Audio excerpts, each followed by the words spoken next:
Ճշմարտություն։ Հաղորդաշար յուրաքանչյուր երկուշաբթի ժամը 20-ին Արդար Հայեմի եթերում։ Ողջույն հարգելի բարեկամներ, այսօր Արդար Հայեմ կայքի ճշմարտության մասին հաղորդաշարի շրջանակներում ես հյուրընկալվել եմ Շիրակի թեմի առաջնորդ Միքայել arczepiskopos Աջապահյանին։ Աստված օգնական Սրբազան։ Աստված պահապան։ Շնորհակալ եմ ձեզ այս հնարավորությունը, այս առաջարկը չմերժելու եւ ինձ ձեզ հետ խոսելու հնարավորություն տալու համար, Սրբազան։ Ընդհանրապես, երբ ձեզ մոտ են գալիս, հիմնական հարցերը, որը շոշափվում է, վերաբերում է քաղաքականությանը, այսինքն պետությանը, մեզ պատուհասած այս ողբերգությանը, ելքերին եւ իմ առաջին հարցը եւս չի լինի բացառություն եւ ես ուզում եմ ձեզ հարցնել Սրբազան 2011-2019 թվականներին Հայաստանի Հանրապետության զինված ուժերից ազատվել է մոտ 50,000 պատանի, սա օֆիցիալ տվյալներ են։ 2021-2024 թվականներին քաղաքացիությունից հրաժարվել է Հայաստանի Հանրապետության մոտ 8,000 պատանի երիտասարդ։ Սա եւս օֆիցիալ տվյալներ են եւ գաղտնիք չէ, որ այս ամենը արվել է եւ արվում է հիմնականում զինվորական ծառայությունից խուսափելու համար։ Իսկ երբ ճարպիկ ընտանիքի երեխան չի գնում զինվորական ծառայության եւ գնում է միայն աղքատի երեխան, սրանով խախտվում է արդարության սկզբունքը։ Ճիշտ է, գեներալները ասում են, որ դա մարտունակության հետ կապված խնդիր չէ, բայց համենայն դեպս 2 տարին մնում է 2 տարի, բայց ծառայության ինտենսիվությունը աղքատ երեխայի, ինչպես նաև ռիսկերը կրկնակի անգամ մեծանում են եւ ստացվում է այնպես, որ ինքը պիտի ծառայի նաև ուրիշի փոխարեն։ Օֆիցիալ տվյալներ են նաև այն, որ վերջին տարիներին Հայաստանի Հանրապետությունում մոտ 10,000 տարեկան աբորտներ են եղել, որոնք հիմնականում պայմանավորված են եղել սեռային պայմանավորվածություն են ունեցել եւ ես հիշում եմ նաև իմ ընկերներից մեկը ասաց, եթե սեռով պայմանավորված 1 տարվա ընթացքում կարող են 10,000-ին մոտ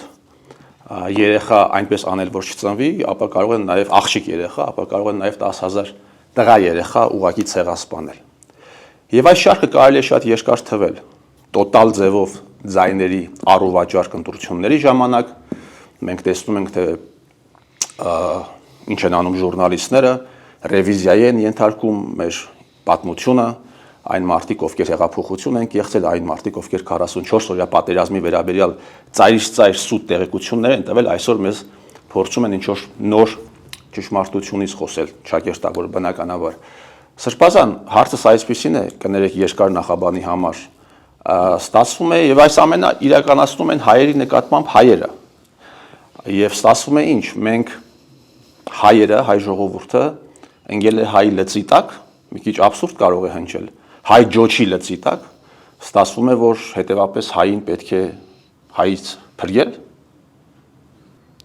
Ուրեմն ես չեմ կիսում այդ կարծիքը, թե հայ ջոչը տարբերվում է հայ ռամիկից իր մտածողությամբ։ Նույն մտածողությունն է։ Բոլոր դարերում, բոլոր ժամանակներում էլ պատերազմի ծանրությունը ռամիկի վրա է, դա նորություն չի, բոլոր հասարակարգերում, բոլոր երկրներում, հիմա Ռուսաստանում կարծում եք ով է կռվում կամ Ուկրաինայում։ Միշտ էլ ավելի ներքևի խավն է, որ հայրենիքը փրկում է։ Հարուստը հայրենիք չունի, այդ մասին բազմաթիվ անգամներ ասել եմ։ Դրա համար էլ հիմնականում ինչու համար շիրակցիներն էին ամենտեղ եւ ամեն օր եք հիմնականում զոհվում, որովհետեւ Շիրակը ավելի սոցիալապես անաբահով տարածք է, այստեղից հիմնականում գնում են սահման։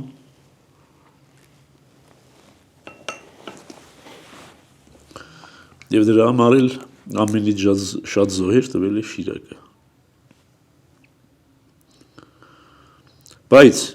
այնպես չի, որ հայ պարզ մարդը չի ուզում, որ իր զավակը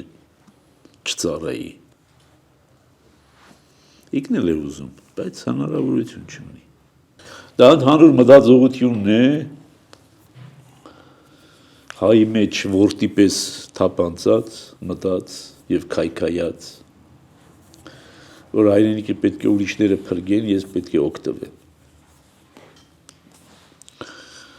Եվ եթե այս մտածողության մեջ այդպես ասած ձեր ասած ջոջերը հնարավորություն ունեն իրականացնելու իրենց այդ երազանքը,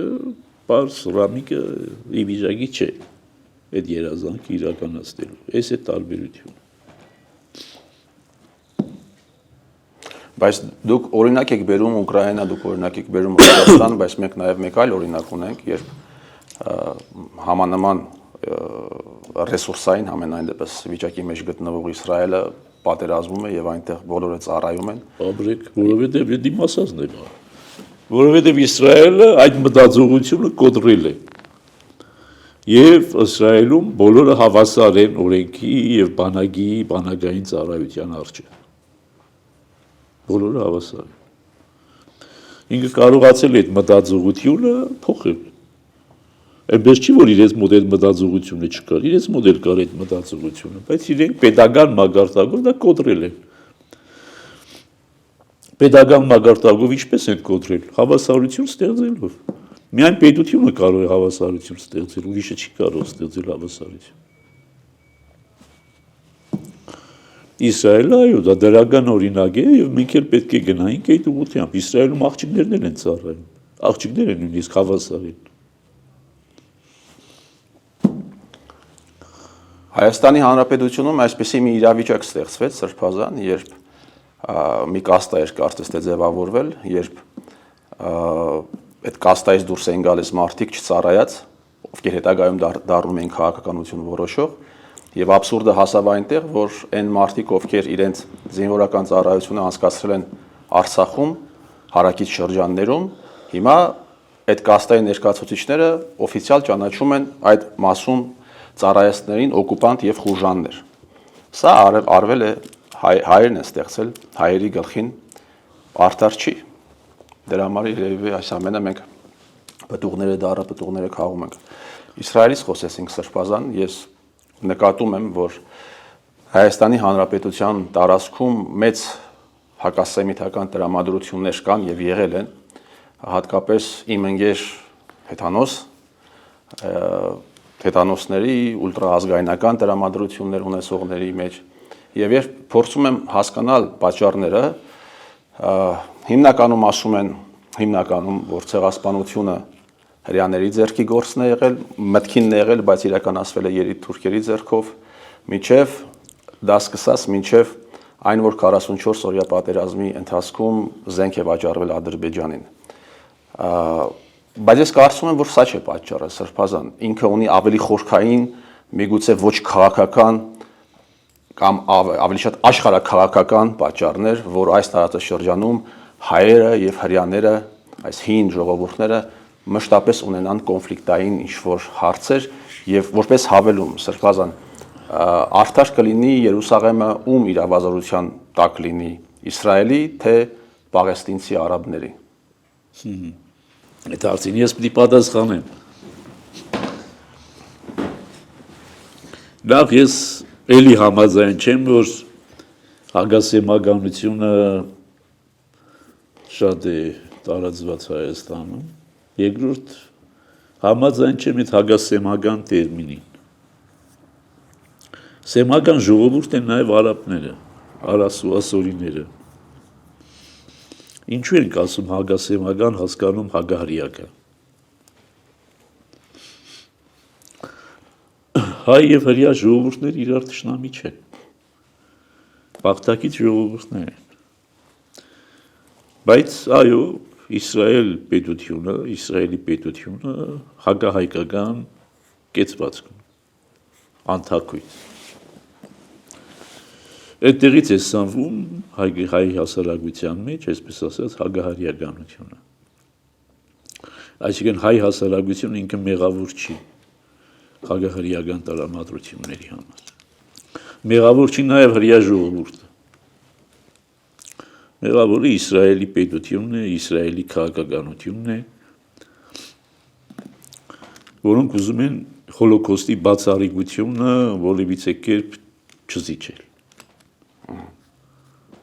Որ միակ ցեղասպանված ժողովուրդը հրեա ժողովուրդն է,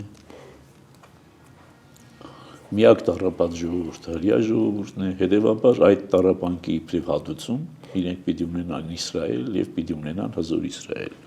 Շատ ճիշտ քաղաքականություն է։ Բայց դա իգնաբերաբար արտահայտվում է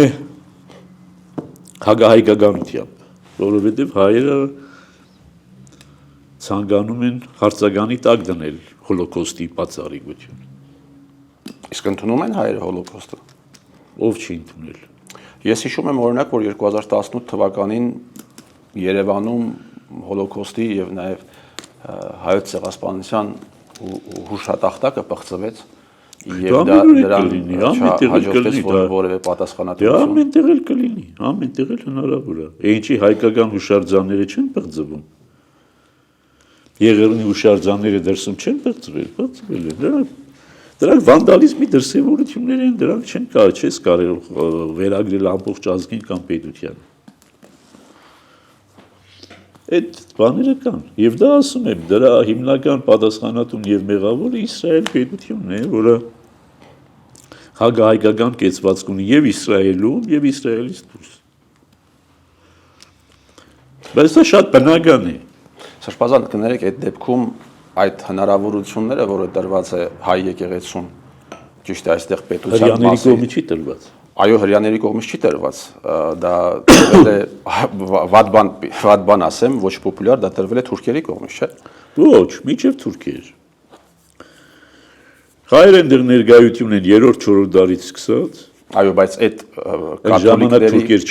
չկային նաև հрьяաներ։ Հрьяաները 70 թվականին արտաքսվեցին Պաղեստինից։ Երուսաղեմի կործանումով։ Եվ իրենց արգելված էր նույնիսկ Հրեաստանի կողմ նայել։ Երբ որ հայերը հաստատվեցին այսօրվա Իսրայելում, այնտեղ չկար ոչ հրեական իշխանություն եւ ոչ թուրքական։ 7-րդ դարում, երբ որ բյուզանդական կայսրություն էր, կամ հռոմեական կայսրություն, հետո բյուզանդական կայսրություն։ 7-րդ դարում, երբ որ արաբները գերավեցին, եւ արաբները տեսան, որ քրիստոնյաների մեջ կան բաժանումներ, երկու բաժանում գոնե այն ժամանակ, քաղկետոնական եւ ոչ քաղկետոնական, ոչ քաղկետոնական ժողովուրդների, այսպես ասած, պատասխանատվությունը եւ իրավունքները տվեցին հայերին։ Եվ դա ճանաչեցին հետո թուրքերը, երբ որ տիրապետեցին Պաղեստինին։ Դրանից առաջ ճանաչեցին խաչակիրները, երբ որ տիրապետեցին Պաղեստինին։ Այսինքն բոլոր Եգիպտոսի մամլուկները, երբ որ տիրապետեցին, բոլոր ովքեր որ տիրապետել են, անգլիացիները, երբ որ տիրապետեցին։ Բոլոր ովքեր տիրապետել են Պաղեստինին մինչև Իսրայել, նրանք բոլորը ճանաչել են Երուսաղեմում հայերի իրավունքները։ Հետևաբար դա հрьяաների կողմից տրված իրավունքներ չեն։ Բայց իրենք կարող են դա չեղարկել, Սրբազան։ Կամ թուրքերը կարող են չեղարկել։ Օրինական որևիցե հիմք չունեն չեղարկելու, որովհետև դրանք հայերի սեփականությունն են, յուրաքանչյուր իշխանություն վավերացրել է, որ ինքը ճանաչում է հայերի այդ սեփական, ոչ թե ինքը շնորհել է այդ սեփականությունը։ Ինքը իշխանությունն եկել է, գրավել է, տեսել է, որ այս բաները պատկանում են հայերին, ինքը վավերացրել է այդ սեփականության իրավունք եւ բոլոր հաջորդական իշխանությունները վավերացրել են այդ սեփականության իրավունք։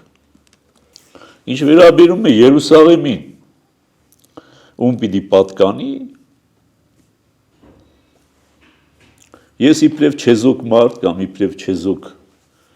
աչք, ինչպես այդպիսի կարծիք եղել է շարունակում է մնալ, որ Երուսաղեմը լինի ազատ տարածք բոլոր կրոնների համար բաց 3 կրոնների համար բաց տարած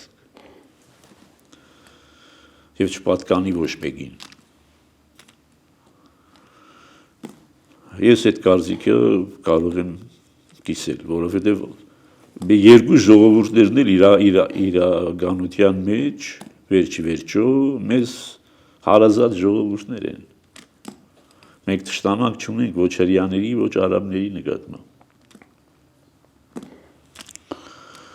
Հետևաբար մեզ համար նույնիսկ տխուր իրողություն է, որ Աբրահամի երկու սերունդները Աբրահամ նահապետի երկու սերունդներն են, չէ, իսմայելացիներ եւ Իսահակի որդիներ, չեն կարողանում այսքան կիսել իրենց հագամարտությունը։ Բայց այստեղ հայությունը որևիցե մեկի կողմ բռնելու որևիցե անհրաժեշտություն չունի։ Ինքը պետք է ընդամենը իր իրավունքները պաշտպանի Երուսաղեմում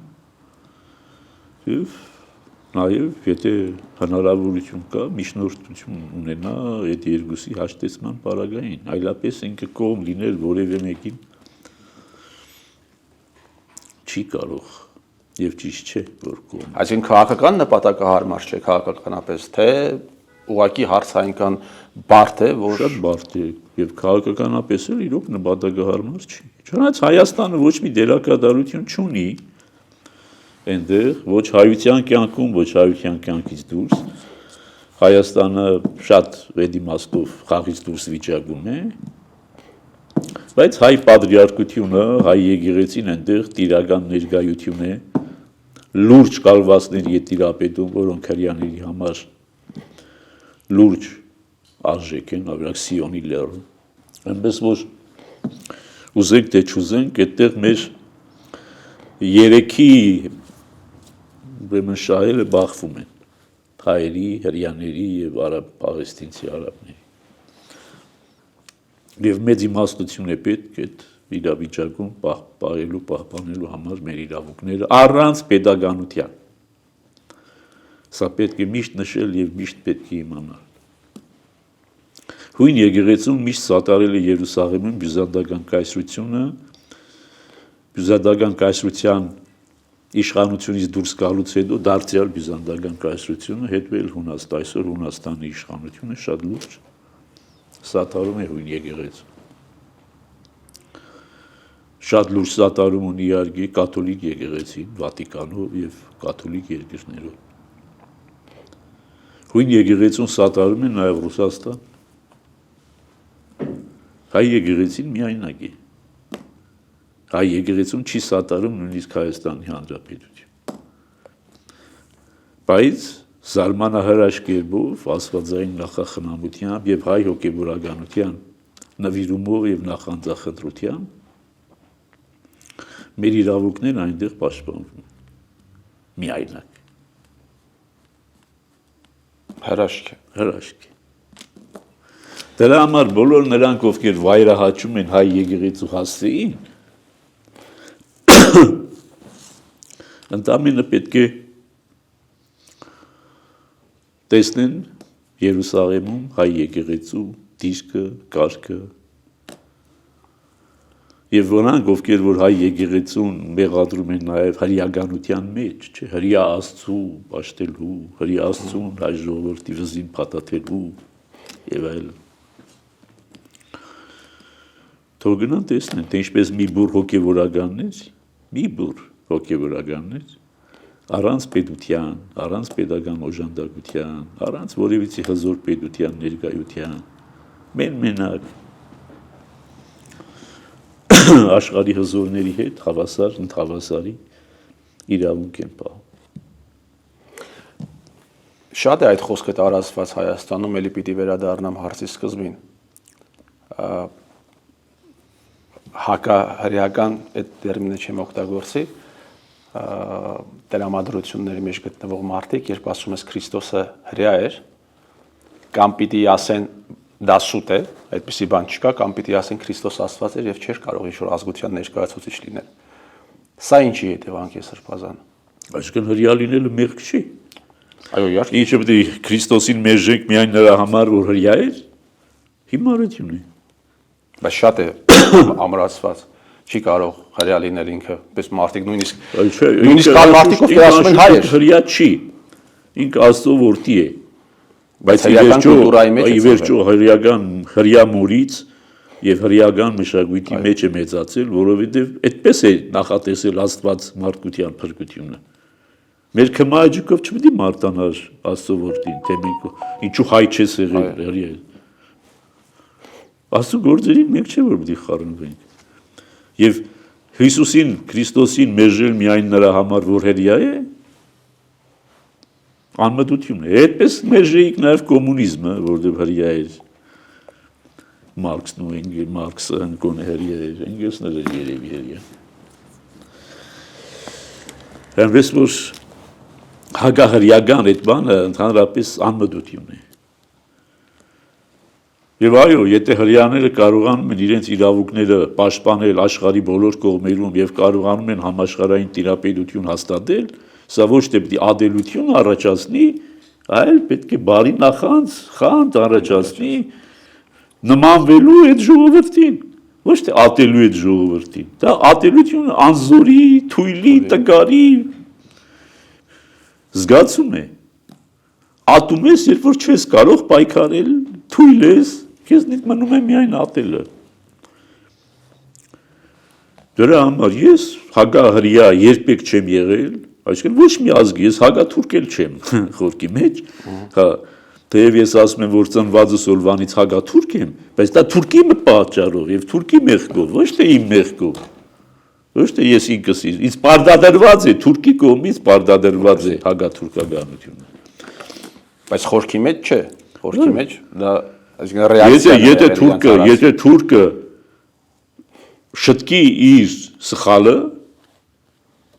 շտկի իր սխալը հայ ժողովրդի նկատմամբ կատարած, ինչ կարիք կա հակաթուրք լինելու։ Բայց քանի որ ինքը չի շտկում, ինքը սնում է այդ հակաթուրք սենտիմենտը, ինքն է սնում։ Մենք պարտադրված ենք հակաթուրք լինելու։ Ինչ վերաբերում է հակահրեային, էլի Իսրայելը երբեմն Իսրայել պետությունը երբեմն անում է այնպիսի քայլեր, որ ինքը հատուկ սնում է այդպես ասած հակասեմիտիզմը, որովհետև իր գործին գալիս է երբեմն դրանով պաշտպանվելու։ Հակասեմիտիզմը իրենց պաշտպանությունն է, ոչ թե իրենց նկատմամբ հարձակումը։ Այնպես որ եթե հրեաները այո կարողանում են աշխարհին տիրապետել, դա պետք է արժանին մատուցվի եւ պետք է դա ոչ թե ատելություն առաջացնի, այլ պարզապես ամոթից ծնված խանդ եւ խանդից ծնված հզորանալու ցկտում, նմանվելու ցկտում, ավելի զորեղ լինելու ցկտում։ Իսրայելը մեզնից փոքր երկիր է։ Մենք դժգոհ ենք, որ մենք փոքր ենք, չէ՞, Իսրայելը մեզնից փոքր։ Չէ՞, այդպես չի։ Բայց այդ փոքր լինելով հանդերձ, ինքը թելադրող է այսօր ամբողջ աշխարհում, ինչը որ կարող էինք լինել նաև մենք։ Բայց մենք տուն պահելը գերադասեցինք երկիր պահելուց եւ ստացանք այն ինչ որ ունենք այս պահին։ Շնորհակալ եմ Սրբազան եւ վերջին հարցը Սրբազան մեր թվարկությունից առաջ 5-րդ դարում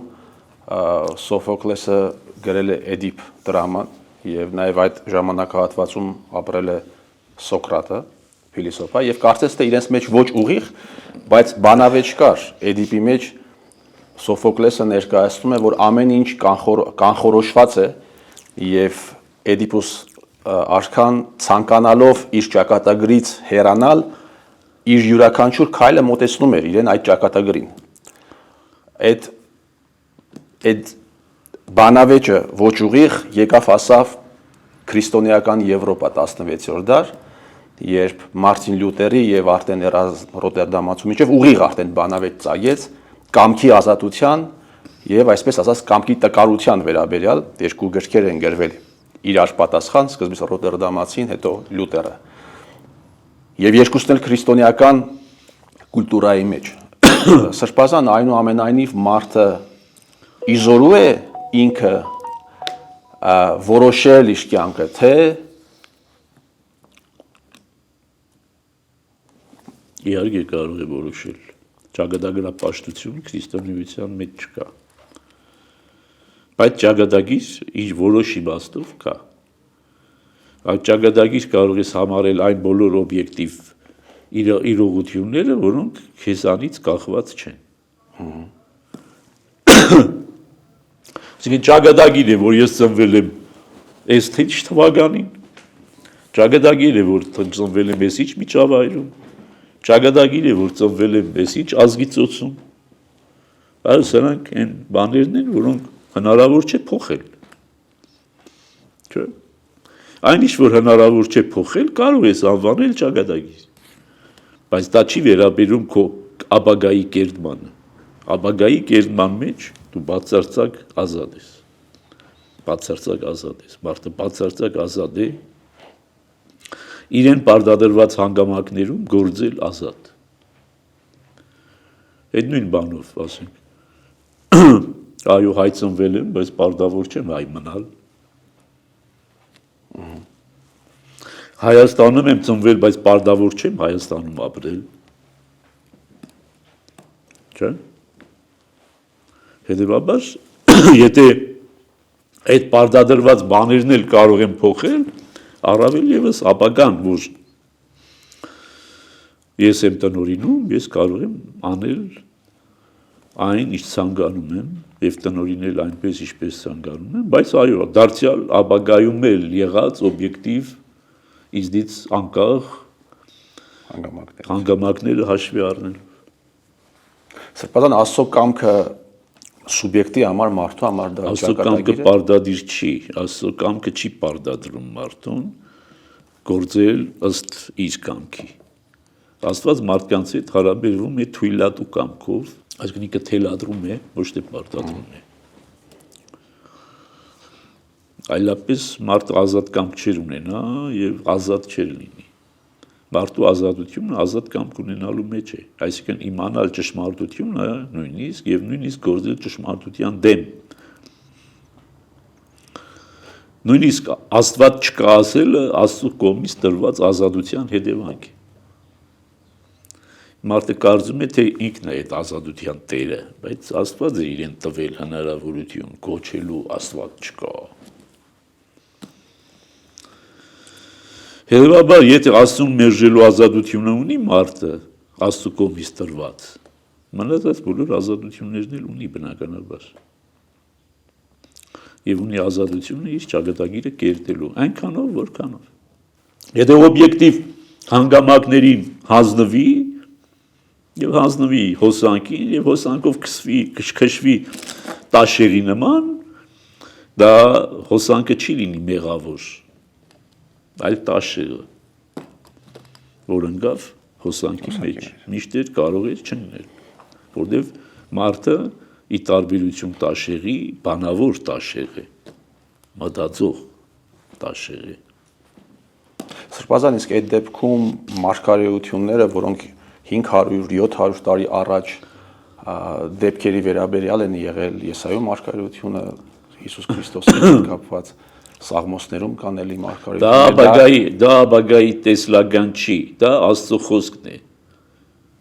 Դա Աստծո խոսքն է եւ Աստծո կամքն է, որը ապագային է միտված։ Բայց այո կան իրողություններ, որոնք բնականաբար Աստված տնօրինել է եւ պիտի իրականանան։ Աստված տնօրինել էր, որ Հիսուս պիտի ծնվի եւ Հիսուս ծնվեց։ Բայց Հիսուսի ծնված ժամանակ էլ մերժողներ էլ եղան, ընդունողներ էլ եղան։ Այսինքն մարդկության ազատ կամքը դրանով չվերացավ եւ չվերցվեց։ Շատ լավ, շնորհակալ եմ Սրբազան այս զրույցի համար։ Ես հուսով եմ, որ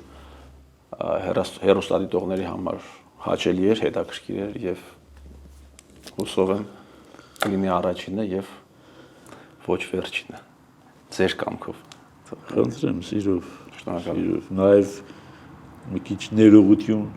խնդրեմ, որ վադառողջության պատճառով մի քիչ լավ չեմ կարողանում խոսել։ Առողջություն ենք ցանկանում։ Շնորհակալություն։ Այսքանը հարգելի բարեկամներ, շնորհակալ եմ ուշադրության համար։ Ճշմարտություն